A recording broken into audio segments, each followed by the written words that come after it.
Aujourd'hui, je te parle de la discrétion dans les relations type sex-friend. En fait, ce que tu dois comprendre. Bon, je vais parler normalement. Ce que tu dois comprendre, justement, c'est que les femmes, justement, c'est assez dégradant, on va dire, d'avoir un plan cul. Bon, c'est de moins en moins, justement, avec les mœurs qui changent. D'ailleurs, c'est tant mieux pour les gens comme nous, parce que du coup, on peut plus profiter. Mais c'est vrai que c'est assez dégradant de se dire, ouais, je suis avec un mec, en fait, je lui offre mon corps. Mais derrière, il s'engagera pas pour moi, il me fera pas d'enfant, il va rien me payer, justement, je suis juste un. Bon, c'est un peu cru, mais juste un trou, globalement, tu vois, il pense un peu comme ça. Et même si, ouais, c'est quand même plus de valeur que ça pour nous, mais c'est vrai que pour certains hommes, c'est un petit peu ce qu'ils considèrent justement quand ils ont des relations de ce type-là. Ils respectent pas vraiment la femme, et puis je te conseille de toujours respecter la femme avec qui tu couches, c'est super important. Et ce qu'il faut comprendre justement, c'est que c'est assez dégradant. Et en fait, souvent, faut pas que ça se sache. Parce que pour un mec, c'est stylé, justement, parce que c'est stylé, parce que c'est difficile d'avoir des sex friends. J'ai remarqué ça, justement, moi, ça m'a choqué quand j'étais au début de mes études, de dire, justement, de se fiquer comme ça sans trop me vanter, parce que je trouvais pas trop l'intérêt, de dire que justement, j'avais pu coucher avec des nanas, enfin, c'était su par la force des choses, parce qu'on était tous réunis au même endroit, dans les mêmes résidences étudiantes. Et en fait, quand il y a des mecs comme ça, c'était waouh, le truc de ouf et tout. Et là, j'étais devenu une sorte de dieu. Alors qu'en fait, bah, c'est déjà pas tout ce que j'avais fait beaucoup plus que ce qu'ils savaient.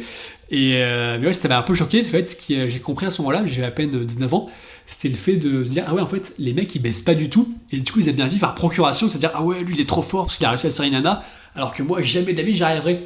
Et malheureusement, bien souvent, justement, quand tu penses comme ça, bah, c'est vrai que jamais de la vie tu vas y arriver. C'est un petit peu chaud, mais c'est la vérité.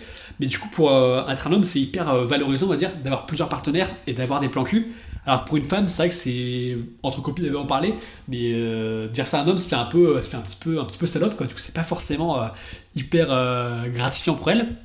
Du coup, elle préfère faire ça en toute discrétion. Et ça, c'est super important. Je pense que c'est la discrétion que tu dois apporter aux femmes lorsque tu couches avec elles de manière régulière. C'est de se dire, en fait, tu dois pas les dégrader et faire comprendre que ça se fera pas justement, que ça se fait en scred, comme ça déjà. Pour toi, c'est cool parce que la relation pourra durer plus longtemps. Ça peut un peu être dégradant et après, tu vas devoir t'engager. Imagine que tu bouillaves une fille de ton groupe de potes, bah forcément t'as plus de chances que ça se sache, déjà moins de chances que ça se produise, parce que forcément, s'il y a un risque que les gens le sachent autour d'elle dans le cercle social qu'elle fréquente, peut-être qu'il sera plus réticente justement à prendre ce risque-là, alors que si tu prends une fille de Tinder, c'est vrai que c'est génial, que tu connais pas du tout, que personne te connaît, il n'y a aucun lien entre vous deux, du coup là il pourra faire ça en secret, personne sera au courant, et ce qu'elle a besoin justement, parce qu'elles ont quand même envie de sexe, les femmes, c'est de faire ça en toute discrétion, et du coup personne ne sera au courant, et toi justement tu dois maintenir sa discrétion si tu veux que ça continue, et lui faire comprendre justement que ça se fera pas. Et les deux freins qu'il peut y avoir là-dedans, justement, bah, c'est le fait de se vanter beaucoup plus que ce que tu fais. C'est ce que font beaucoup de mecs. C'est hyper. C'est bizarre, en fait. C'est vraiment hyper puceau, je trouve, de dire, oh ouais, regardez, j'ai fait ça, regardez-moi. En fait, alors que tu sens que le mec, c'est un putain de galérien.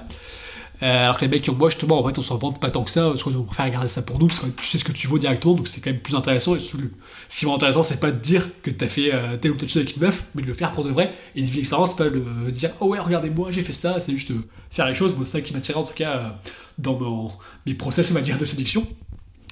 Et ce qu'il faut comprendre, je pense, c'est du coup pour cette discrétion, il y a différents paramètres qui vont rentrer en compte. Donc déjà pas t'en vanter, montrer justement que t'es un mec safe, parce que ce qui peut un peu te ruiner, c'est aussi quand t'as la réputation d'un mec qui a un gros cutard, justement ça va se savoir, et ça va réduire ton champ des possibles, parce que moi ce que je faisais justement, c'était de rester hyper discret, et en fait les gens qui me connaissaient pas trop autour de moi, ils savaient que dalle sur ce que je faisais, et du coup ça fait que j'avais beaucoup plus de possibilités avec les femmes autour de moi, parce qu'elles savaient pas justement à quel point je pouvais être la personne que je suis, et du coup c'était beaucoup plus facile on va dire pour pouvoir attirer les nanas qui étaient proches de moi sans que ça se sache, et après justement bah, t'instaures une relation de confiance et du coup ça se passe super bien. Et sinon autre chose qui se passe beaucoup quand t'es étudiant ou dans une grande ville, c'est le fait de vivre en coloc. Là c'est beaucoup plus compliqué parce que justement la coloc, bah, en fait ça se sera, tu vois, et surtout qu'on sait comment ça se passe en coloc, souvent les trucs de cul, les gens ils ont pas trop de vie, du coup ils parlent que de ça parce que eux ils ont besoin de vivre des sensations, en fait c'est dans du plat par eux-mêmes, du coup bah ils racontent un petit peu les ragots et les trucs qui se passent. Et en fait, les femmes, elles vont fuir ça. C'est pour ça que si toi t'es en coloc, c'est vraiment beaucoup plus compliqué, on va dire. Donc parfois, t'as pas trop le choix. Si tu es dans une grande ville comme Paris, c'est un petit peu compliqué. Mais je te conseille, justement, si tu veux maximiser ton body count, de vivre tout seul, de te démerder, justement, même si t'as un appart plus petit, c'est pas grave, parce que l'idée, c'est juste d'avoir un lit de place. Même une place par mois, ça le fait, et c'est bon. Et là, tu verras que c'est beaucoup plus simple, justement, pour pouvoir coucher avec des nanas. Le fait d'avoir cette discrétion de vivre tout seul, que les gens ne sauront pas. Et c'est pareil pour elle, en général, quand elle est en coloc, tu verras que c'est beaucoup plus compliqué pour aller chez elle.